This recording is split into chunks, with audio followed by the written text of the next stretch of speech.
अब राजस्थान की नहरों से संबंधित अंतिम और लास्ट क्वेश्चन की तरफ हम चलते हैं और इसी क्वेश्चन के साथ हमारा नहरों का जो टॉपिक है, राजस्थान की नहरों का, ये कंप्लीट समाप्त हो जाएगा। तो लास्ट क्वेश्चन क्या कह रहा है कि निम्नलिखित में से कौन सा कथन सत्य है, यानी हमको ट्रू स्टेटमेंट बताना है। पहला है कि नर्मदा नहर परियोजना में राजस्थान का हिस्सा 0.5 मिलियन एकड़ फुट है। दूसरा है कि नर्मदा नहर परियोजना से जालोर, बाड़मेर व सिरोही के कुल 1336 गांवों को पेयजल सुविधा उपलब्ध कराया जाना प्रस्तावित है। अगला है कि नर्मदा नहर परियोजना फंवारा सिंचाई पद्धति पर आधारित राजस्थान की पहली सिंचाई परियोजना है। फिर है परवन वृहद बहुउद्देशीय सिंचाई परियोजना द्वारा 12 झालावाड़ व कोटा जिलों को पेयजल सुविधा उपलब्ध करवाया जाना प्रस्तावित है। और लास्ट स्टेटमेंट है कि परवन वृहद बहुउद्देशीय सिंचाई परियोजना बूंद बूंद फंवारा, ये देखो दो अलग अलग होते हैं, बूंद बूंद अलग है, फंवारा अलग है, तो स्लैश लगाना था, खैर टाइप की गलती है। बूंद बूंद या फंवारा पद्धति पर आधारित एक प्रस्तावित परियोजना है। तो अब इस सवाल का जवाब देने के लिए आपको एक तो नर्मदा नहर परियोजना बतानी पड़ेगी और दूसरा परवन वृहद बहुउद्देशीय सिंचाई परियोजना भी आपको समझानी पड़ेगी। तो आ जाओ भैया, सबसे पहले इंडिया के मैप की तरफ आ पाओ और यहां पर ये जो मैं डॉट कर रहा हूं गुजरात राज्य में, यहां पर एक बांध बना हुआ है, सरदार सरोवर बांध। सरदार सरोवर बांध कौन सी नदी पर? नर्मदा नदी पर। इसी बांध से एक नहर निकाली गई और यह नहर नर्मदा नहर कहलाती है, जो राजस्थान में सिंचाई की सुविधा भी उपलब्ध कराती है और पीने का पानी भी देती है, यानी सिंचाई और पेयजल दोनों की सुविधा उपलब्ध होती है। अब सरदार सरोवर बांध से ये निकली और राजस्थान में ये आई। इसकी टोटल जो लंबाई है वो है 532 किलोमीटर, राजस्थान में है 74 किलोमीटर और गुजरात में जो शेष बची हुई है वो है 458 किलोमीटर। लिख दूं कुल लंबाई 532 किलोमीटर। गुजरात में है 458 किलोमीटर। बची राजस्थान में है 74 किलोमीटर। तो 458 और 74 को अगर आप जोड़ लोगे तो आपका आ जाएगा 532 किलोमीटर। ठीक है साहब। अब ये जो नहर है, ध्यान रखना, ये राजस्थान की पहली ऐसी नहर है जिसमें सिंचाई या तो ड्रिप सिस्टम से होती है या स्प्रिंकल, यानी कि जिसको हम फंवारा बोलते हैं, या फंवारे पर आधारित होती है। यानी ऐसे नहीं कर सकते कि आपने खेत में पूरा पानी भर दिया और उसको सोखने के लिए छोड़ दिया, ऐसा नहीं। या तो बूंद बूंद सिंचाई करोगे या फंवारे से सिंचाई करोगे। तो ये राजस्थान की पहली ऐसी नहर है जो बूंद बूंद सिंचाई या फंवारा पद्धति पर आधारित है। गौर करना इस बात पर, है ना, बूंद बूंद या फंवारा। ठीक है साहब। अब ध्यान देना कि ये जब नहर राजस्थान में आई तो पहली बार इसने राजस्थान में एंटर किया 27 मार्च 2008 ईस्वी को। हालांकि 27 मार्च 2008 से पहले 18 मार्च 2008 ईस्वी को यह जालोर जिले के सीलू गांव तक आ गई थी और फिर उसके बाद इसने जालोर जिले में ही एंटर किया, लालपुरा गांव में। क्लियर? ये लिखते हैं यहां पर, ये केवल ये डेट ध्यान रख लेना क्योंकि इतना नहीं पूछेगा सीलू गांव या लालपुरा गांव। डेट ध्यान रख लेना कि 27 मार्च 2008 को इसने राजस्थान में एंटर किया। कौन से जिले में एंटर किया? जालोर में। अब इसके संबंध में बुक्स में अलग अलग लिखा हुआ है कि कुछ जगह यह है कि इसने राजस्थान के सीलू गांव में एंटर किया जो जालोर जिले में ही आता है, और कुछ जगह ये लिखा हुआ है कि ये राजस्थान के जालोर जिले के लालपुरा गांव में एंटर किया। ठीक है, जो भी है, लेकिन तहसील ध्यान रख लेना, जालोर जिले की जो तहसील है सांचौर, उसमें एंटर किया था पहली बार इस नर्मदा नहर ने, सांचौर। क्लियर? अब इसकी देखो जो सिंचाई की जो क्षमता है इस नहर के माध्यम से वो है 2.46 लाख हेक्टेयर। कितनी? 2.46 लाख हेक्टेयर, यानी बहुत बड़ा क्षेत्र हो गया। और 10,000 हेक्टेयर से तो कहीं ज्यादा हो गया। तो इसका मतलब ये राजस्थान की वृहद सिंचाई परियोजना है। इसके तहत ध्यान रखना, राजस्थान के जो 2 जिले हैं, एक जालोर और एक बाड़मेर, इधर गौर करना, ये यहां पर ये नर्मदा नहर, एक जालोर और एक बाड़मेर, ये जो 2 जिले हैं जालोर और बाड़मेर, इनके टोटल 1336 गांवों को पेयजल सुविधा उपलब्ध कराया जाना प्रस्तावित है। कितने गांव? 1336। इस विषय के संबंध में थोड़ी सी और बात कर लेते हैं, और उसके लिए आप यहां इंडिया के मैप पर आ जाओ। ये तो मैं थोड़ा रिमूव कर दूं, और ध्यान देना कि एक परियोजना है सरदार सरोवर परियोजना, जो राजस्थान, मध्य प्रदेश, गुजरात और महाराष्ट्र की संयुक्त परियोजना है। उस सरदार सरोवर परियोजना के अंतर्गत ही गुजरात राज्य में एक बांध बनाया गया, सरदार सरोवर बांध। वही बांध जहां से ये नर्मदा नहर निकाली गई है, ये जो हमने अभी डॉट किया था, ये सरदार सरोवर बांध। ठीक है, कौन सी नदी पर बनाया गया? नर्मदा नदी पर बनाया गया। अब जब ये सरदार सरोवर परियोजना की शुरुआत हुई तो हमारे देश के बहुत सारे जो समाज सेवी हैं, अलग अलग क्षेत्र में जो कार्य करने वाले लोग हैं, कलाकार भी हैं, इन लोगों के द्वारा इस परियोजना का बहुत विरोध किया गया। विरोध करने वालों में कुछ प्रमुख नाम भी थे, जैसे एक तो मेधा पाटकर या मेधा पाटेकर, और इसके अलावा बाबा आमटे। ये ध्यान रखना, क्यों विरोध किया मैं समझा रहा हूं अभी, है ना। एक तो मेधा पाटेकर या पाटकर, और एक थे बाबा आमटे। इन्होंने विरोध किया, ये कहा कि साहब जब आप यहां डैम बनाओगे तो उसकी वजह से, बांध बनाने से क्या होगा, बांध के पीछे बहुत सारा पानी इकट्ठा हो जाएगा। आप बांध भी बनाओगे तो उसके लिए आपको भूमि जो है, जमीन जो है, एक्वायर करनी पड़ेगी। अब यहां इन आदिवासियों को, यानी कि इस क्षेत्र में जो ये परियोजना आप चला रहे हो, इस परियोजना के क्षेत्र में बहुत सारे आदिवासियों को अपनी भूमि को छोड़ना पड़ेगा, यानी उनको यहां से विस्थापित होना पड़ेगा। यह अंदाजा लगाया गया कि लगभग 37,000 हेक्टेयर जो भूमि है वो जलमग्न हो जाएगी। इसमें 12-13 हजार हेक्टेयर भूमि वो है जो कि जंगल में आती है। तो इसीलिए पारिस्थितिकी तंत्र को भी बहुत सारा नुकसान पहुंचेगा, आदिवासियों को भी अपनी जगह छोड़नी पड़ेगी। तो इसीलिए एक बहुत बड़ा आंदोलन खड़ा हो गया था इस सरदार सरोवर परियोजना को लेकर। उसमें जो प्रमुख नाम थे वो मेधा पाटकर और बाबा आमटे थे। ये पूछ लिया जाता है कि मेधा पाटकर और बाबा आमटे का जो संबंध है वो किससे था, तो सरदार सरोवर परियोजना से था। वही सरदार सरोवर परियोजना जिसके तहत सरदार सरोवर बांध का निर्माण कराया गया, और वही सरदार सरोवर बांध जहां से नर्मदा नहर निकाली गई, जिसके कारण राजस्थान का जालोर और बाड़मेर ये दोनों ही जिले लाभान्वित होते हैं। क्लियर, यहां तक आई बात समझ में। अब हम क्वेश्चन की तरफ हमारे चलते हैं। क्वेश्चन क्या था, ये आ जाओ। पहला है कि हमको सत्य कथन बताने थे। तो पहला है नर्मदा नहर परियोजना में राजस्थान का हिस्सा 0.5 मिलियन एकड़ फुट है। तो ये ध्यान देना, ये सही है, ये मैंने आपको नहीं बताया। इसमें राजस्थान का जो हिस्सा है वो, राजस्थान को जो जलराशि मिलेगी वो 0.5 मिलियन एकड़ फुट मिलेगी। और सिंचाई के लिए मैंने आपको बता दिया कि कितने क्षेत्र में सिंचाई की जानी है, तो 2.4 लाख हेक्टेयर क्षेत्र में सिंचाई सुविधा उपलब्ध करानी है। क्लियर।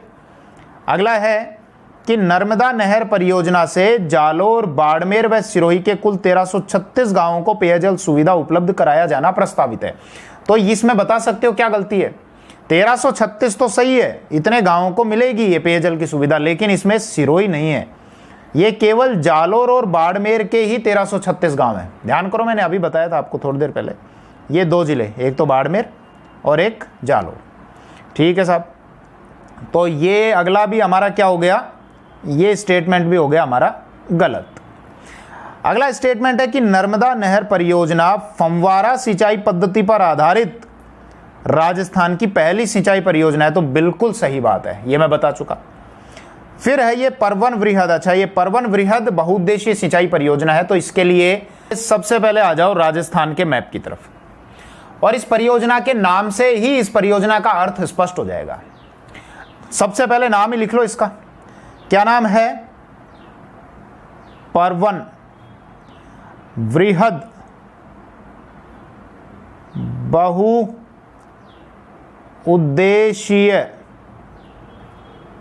सिंचाई परियोजना। तो भैया इसके नाम से स्पष्ट कर देता हूं सारी चीजें। सबसे पहले क्या नाम आया? परवन। तो इसका मतलब यह है कि ये जो परियोजना है राजस्थान में परवन नदी पर प्रस्तावित है। परवन नदी पर यह परियोजना शुरू की जाएगी। ठीक है, अभी बात करूंगा डिटेल से। वृहद का मतलब यह है कि यह वृहद सिंचाई परियोजना है, बड़ी सिंचाई परियोजना है। तो वो सिंचाई परियोजना है जिसमें 10,000 हेक्टेयर से ज्यादा की भूमि को सींचा जाता है, वो वृहद सिंचाई परियोजना होती है। तो इसमें तो 10,000 से ज्यादा है, इसमें 2 लाख हेक्टेयर से भी ज्यादा की भूमि को सींचा जाना है, तो वृहद सिंचाई परियोजना हो गई। तो ध्यान रख लेना, कितनी भूमि? 2 लाख हेक्टेयर से ग्रेटर देन यानी ज्यादा। ठीक है। बहुउद्देशीय, तो बहुउद्देशीय का मतलब ये हो गया वो परियोजना है जो बहुत सारे उद्देश्यों की पूर्ति करती है, जिसमें सिंचाई के लिए भी पानी मिले, पीने के लिए भी पानी मिले, विद्युत ऊर्जा का भी उत्पादन हो। तो बहुत सारे उद्देश्यों की पूर्ति कर रही है, इसीलिए बहुउद्देशीय। तो ये जो परियोजना है, ध्यान देना, यहां से सिंचाई तो होगी 2 लाख हेक्टेयर से ज्यादा के क्षेत्र में। यहां से पीने का पानी भी उपलब्ध होगा। अब पीने का जो पानी उपलब्ध होगा तो इसके लिए पहले से कुछ जलराशि निर्धारित कर ली गई है। 317 मिलियन घन मीटर की जो धनराशि है, जलराशि है, वो निर्धारित कर ली गई है। राजस्थान के 3 जिले हैं जिनको इस सिंचाई परियोजना से पीने का पानी मिलेगा। कौन से? ये वाले 3 जिले, कोटा, बारा और झालावाड़। पेयजल, पीने की बात कर रहा हूं मैं केवल, है ना, इनको पीने का पानी यहां से मिलेगा। अब विद्युत ऊर्जा का भी उत्पादन होगा। तो विद्युत ऊर्जा के लिए यहां पर लगभग 3000 मेगावाट विद्युत ऊर्जा का उत्पादन कराया जाना प्रस्तावित है। ये लगभग में बताया, लेकिन एग्जैक्ट ध्यान रख लेना, 2970 मेगावाट। तो 2970 मेगावाट। तो बिजली भी बनेगी, पीने का पानी भी मिलेगा, सिंचाई के लिए भी पानी मिलेगा। तो बहुउद्देशीय हो गए, इसीलिए बहुउद्देशीय परियोजना। अब सिंचाई तो सिंचाई होनी है। तो ये तो हो गया इसका नाम। अब बात करते हैं एक बार परवन नदी की, और कहां यह परियोजना प्रस्तावित है, किस कंपनी को ठेका दिया गया है, कितने करोड़ के लिए ठेका दिया गया है, और इसकी क्या विशेषता है, उस पर अब हम बात करते हैं। तो इसको तो मैं हटा देता हूं, स्क्रीनशॉट ले लेना। तो भैया सबसे पहले बात करते हैं परवन नदी की। परवन नदी जो मध्य प्रदेश से आती है राजस्थान में, ये आई, ये आई, ये आई, और यहां इस जगह ये एक नदी से मिल गई।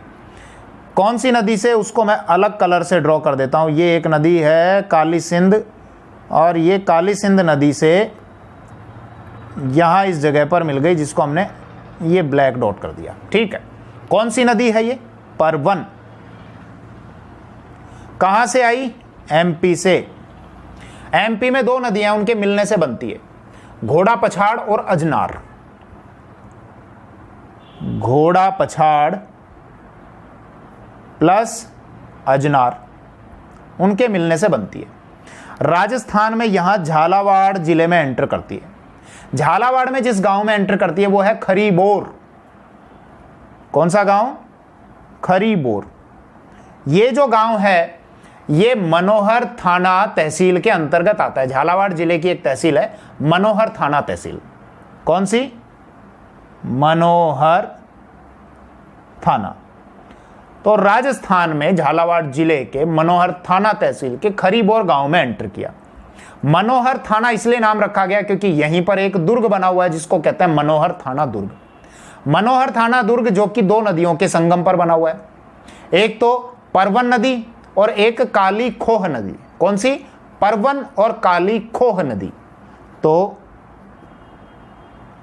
परवन प्लस काली खोह, इन नदियों के संगम पर यह बना हुआ है। ठीक है। अब ये नदी देखो यहां आगे जाती है। ये तो केवल बेसिक मैं बात बता रहा हूं नदी की, अभी परियोजना के बारे में और डिटेल से बताऊंगा आपको। आगे जाती है 12 में यहां पर एक अभयारण्य है जिसको कहते हैं शेरगढ़ अभयारण्य। शेरगढ़ अभयारण्य जो 1983 में स्थापित हुआ था, 1983 में। शेरगढ़ अभयारण्य जिसको सांपों की शरण स्थली कहा जाता है। और आगे जाके ये परवन नदी यहां इस स्थान पर बारा और कोटा की सीमा के पास में रामगढ़ गांव है, कौन सा गांव? रामगढ़ गांव, कोटा में, वहां पर ये काली सिंध नदी से मिल जाती है। जबकि कुछ किताबें ये कहती हैं कि ये पलायता स्थान पर काली सिंध नदी से मिल जाती है। पलायता जो बारां में आता है, रामगढ़ जो कोटा में आता है। हालांकि ये स्थान कोटा और बारां की सीमा पर हैं, इसीलिए अलग अलग किताबें अलग अलग जानकारी देती हैं। खैर, वापस पॉइंट पर आओ। अब हम जो बात कर रहे थे कौन सी परियोजना की? परवन वृहद बहुउद्देशीय सिंचाई परियोजना। तो इस परियोजना के लिए हमको एक स्थान पर चलना पड़ेगा, वहां पर एक डैम बनाना है, एक बांध बनाना है, और वो स्थान है झालावाड़ में, खानपुर तहसील में अकावद कला गांव, यानी वहां पर इस परियोजना को शुरू किया जाना प्रस्तावित है। अलग कलर से बात करेंगे, रेड कलर से। तो झालावाड़ में यहां पर ये रेड मैंने डॉट कर दिया। अब बाकी चीजें तो मैं हटा दूं ताकि मैं आपको समझाऊं। इसका स्क्रीनशॉट ले लेना, मैं हटा रहा हूं। ये हटाओ साहब, इसको हटा दो इनको। और अब आ जाओ, ये यहां पर जहां परियोजना प्रस्तावित है झालावाड़ में है, झालावाड़ में खानपुर में, खानपुर में कौन सा गांव? अकावद कला। ठीक है साहब, ये परियोजना राजस्थान की दूसरी ऐसी परियोजना है जिससे सिंचाई जो होगी वो या तो बूंद बूंद पद्धति से होगी या फंवारा पद्धति से होगी। तो पहली कौन सी थी? नर्मदा नहर परियोजना। और दूसरी कौन सी आ गई? ये परवन वृहद बहुउद्देशीय सिंचाई परियोजना। तो ध्यान रख लेना, ये बूंद बूंद या फंवारा सिंचाई पर आधारित है। ठीक है, इस परियोजना से राजस्थान के 3 जिलों को पीने का पानी मिलेगा। 3 जिलों को, कौन से 3 जिले? कोटा, झालावाड़ और बारां। इन 3 जिलों को, इन 3 जिलों के कुछ गांवों को पीने का पानी उपलब्ध होगा। ठीक है साहब, अब ध्यान देना, ये जो सिंचाई परियोजना है, बहुउद्देशीय परियोजना है, इसके लिए एक कंपनी को पहले से ही ठेका दिया जा चुका है, यानी बांधों के टनल निर्माण का ठेका दिया जा चुका है। लगभग 674 करोड़ का वो ठेका दिया है, टेंडर दिया है 674 करोड़ का। 2017 में दे दिया था, वर्ष 2017 में, लेकिन सरकारी काम है, जैसे होंगे वैसे होंगे। और ये जो ठेका दिया गया था, ये मुंबई की एक फर्म है, मुंबई की कंपनी है, ये ध्यान रख लेना। वो है मैसर्स हिंदुस्तान कंस्ट्रक्शन। क्या है? Messrs Hindustan construction. तो ये मैसर्स हिंदुस्तान कंस्ट्रक्शन। ठीक है साहब, तो ये बात हो गई इसकी परवन वृहद बहुउद्देशीय सिंचाई परियोजना। तो क्या क्या बातें ध्यान रखेंगे? कहां प्रस्तावित है? झालावाड़ जिले में। कहां पर? खानपुर में। खानपुर में कौन से गांव में? अकावद कला गांव में। ठीक है, ये राजस्थान की ऐसी कौन सी दूसरी परियोजना है जो बूंद बूंद या फंवारा पर आधारित है, जिसकी सिंचाई पद्धति? तो वो यही परियोजना है। कौन से जिलों को पीने का पानी मिलेगा? तो कोटा, बारां और झालावाड़ के कुछ गांवों को पीने का पानी उपलब्ध होगा।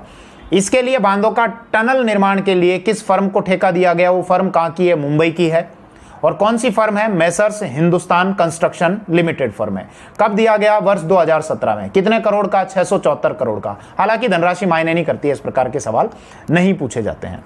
क्लियर है साहब यहां तक? तो अब हमारे क्वेश्चन की तरफ चलते हैं। क्वेश्चन क्या था कि परवन वृहद बहुउद्देशीय सिंचाई परियोजना द्वारा बारां, झालावाड़ व कोटा जिलों को पेयजल सुविधा उपलब्ध कराया जाना प्रस्तावित है। तो ये बात सही है, 3 जिलों को मिलेगी पेयजल सुविधा। अगला है परवन वृहद बहुउद्देशीय सिंचाई परियोजना बूंद बूंद या फंवारा पद्धति पर आधारित एक प्रस्तावित परियोजना है। तो ये बात भी सही है, ये दोनों सही है। तो ये था हमारा राजस्थान की नहरों से संबंधित अंतिम प्रश्न।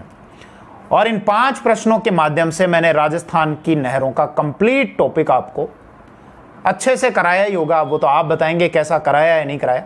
बाकी यदि नहरों से रिलेटेड अभी भी कोई विषय बच जाता है तो सिंचाई परियोजना के कंप्लीट वीडियो होने के बाद एक और अंतिम वीडियो ले लेंगे, जिसमें बचे हुए विषयों को कुछ प्रश्नों के माध्यम से मैं आपको बहुत अच्छे से समझा दूंगा। धन्यवाद। जय हिंद।